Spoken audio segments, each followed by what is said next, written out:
สบายดีทุกคนมาต่อจากคลิปที่แล้วเนาะคือคลิปนี้จะมาบอกเรื่องค่าใช้จ่ายการออกลูกอยู่จีนนั้นมันใส่ร้ายปานใดเนาะใช้เงินร้ายปานใดก็คืออยากสิบอกว่าแต่ละโรงหมอแต่ละเขตเนาะหรือว่าแต่ละเมืองค่าใช้จ่ายจะบ่คือกันนะทุกคนคือโรงหมอที่จะครองออกลูกนี่มันจะเป็นโรงหมอเอกชนเนาะซึ่งว่ามณฑลที่ว่าอยู่นี่มันหูนานเนาะหูนานเศร้าตรงเนาะซึ่งว่าค่าใช้จ่ายในการออกลูกกันบ่มันจะมีอยู่2เนาะก็คือ 4,800 หยวนกับ 6,800 หยวน 6,800 หยวนนี่เป็นการผ่าคลอดเนาะนอนห้องหมอ6คืนแต่ 4,800 หยวนนี่มันนอนห้องหมอ3คืนมันก็คือการออกธรรมศาสตร์ซึ่งเฮาหันก็คือว่าแหละเอาก็ซ้ำต่างประเทศว่าซั่นซะมาอยู่ต่างบ้านต่างเมืองจังซี่สิไปออกอยู่ห้องหมอแข้งกะจักจังไรแบบว่าคนมันหลายอะนะแต่อีกอย่างห้องหมอเนาะก็คือหูหั่นแหละบางบอนก็สะอาดบางบอนก็บ่สะอาดนะนี่ก็เลยตัดสินใจมาออกอยู่เอกชนแต่ว่าค่าใช้จ่ายรวมซะแท้หันกาย 4,800 หยวนนะทุกคนเพราะว่าเฮาได้เสียค่านั้นค่านี้มารวมทั้งหมดหันประมาณอยู่ 5,300 กว่าหยวนนี่แหละแล้วก็มีบางคนถามว่าอันนั้นเขาได้บล็อกหลังบ่มีบล็อกเนาะบ่บล็อกแล้วก็บ่ฉีดยาซะแล้วก็ถามว่าผัวเขาไปนำบ่หรือว่าให้ญาติเขาไปนำบ่ในห้องคลอดนั่นบ่มีเนาะคือผัวหันยังอยู่ลาวอยู่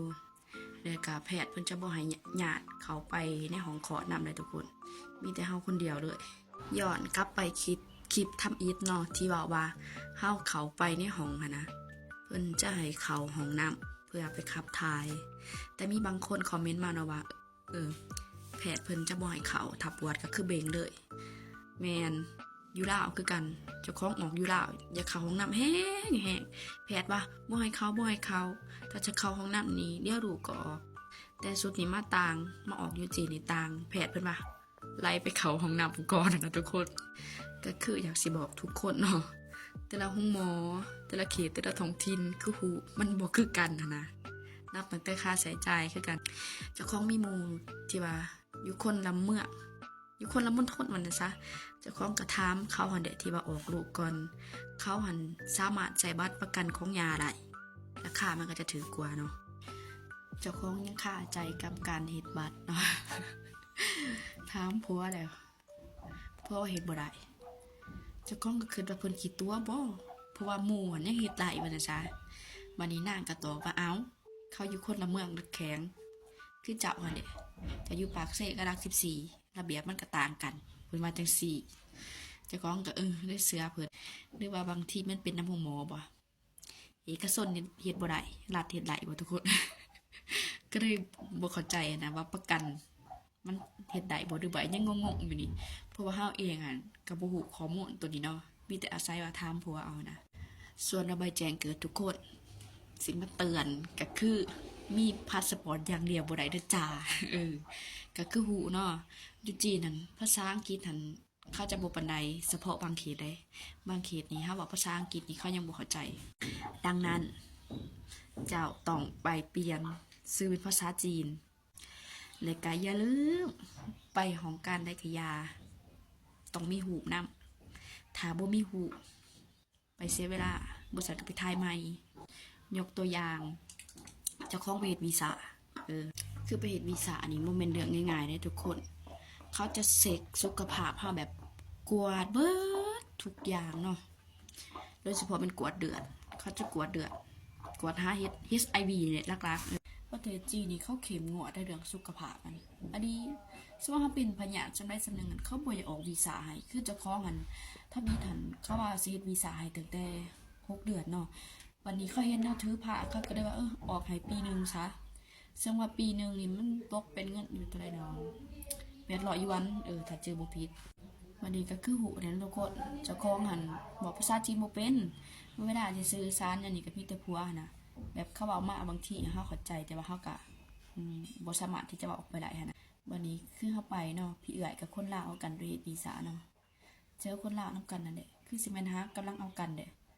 เพราะเจ้าของเนี่ยว่าภาษาลาวทวนอยู่เนาะวันนี้ผู้หญิงคนนั้นก็คือสิบ่เป็นภาษาจีนด้วยกันเด้ตามที่ผัวแปลฟังผัวว่า แล้วหาก็เอากัน และผู้ชายหันอยากเฮ็ดปีศาจให้มันยิ่งเนาะ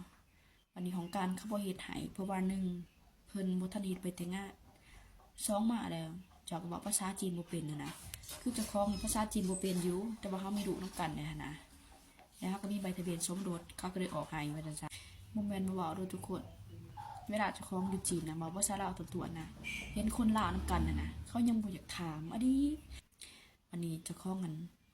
ไปเฮ็ดหนังสือสอบก่อนเนาะ เจอคนประมาณคนสิงคโปร์เนี่ยเขายังถักเจะคล้าของเลยแต่ว่าเขาบอกภาษาอังกฤษใส่นะเจะคล้าของกระบอกเลยน้อยหนึ่งก็เลยตอบเขานะแต่คนลาวน้ำกันอยู่โหว่าเป็นคนลาวเป็นช่างขึ้นยิงจากกันทุกคนเจะคล้าของนี่เวลาเห็นคนลาวน้ำกันอยู่จีนนี่ดีใจเลยเพราะว่าเฮากะเว้าจีนบ่เป็นมาเจอคนลาวน้ำกันก็อุ่นใจน้อยหนึ่งนะบัดนี้เรื่องผู้หญิงคนนั้นเฮาก็บ่ฮู้หรอกว่าสิเป็นจังไดเนาะเพราะว่าเขาก็บ่ได้ขอความช่วยเหลือจากเฮาถ้าเป็นเจ้าของหั่นนะบ่เข้าใจอีสังสิถามอยากบ่อยากก็มีคนเล่าอยู่นำกันเนาะเฮาสิเฮ็ดสังกะยาบ่จำเป็นต้องอวดฉลาดต้องแก้โง่ไว้ก่อนเนาะถูกหรือผิดแม่นเฮาต้องถามเขาก่อนมันจึงอยู่ได้บ่แม่นว่าผัวพาเฮ็ดถ้าบ่ถามก็ได้ให้เป็นหน้าที่ของผัวบ่เฮาเองเฮาก็อยากเอาตัวรอดได้คือถามเจ้าของนี่บ่ฮู้หยังเจ้าของถามได้ไผสิว่าโง่ก็อย่าถามโลดบ่พอยิ้มใส่ก็ยิ้ม แต่หนาเจะคล้าของกันทุกคนบางทีมันกับบุหับแขกเพราะว่าเจะคล้าของกันหนาโหดเด้ หนาโหดก็ได้เป็นคนแบบหนาบุหับแขกค่ะนะแต่จังไดก็ยาเนาะไผเห็นนี่ใส่กระทักทักได้ตลอด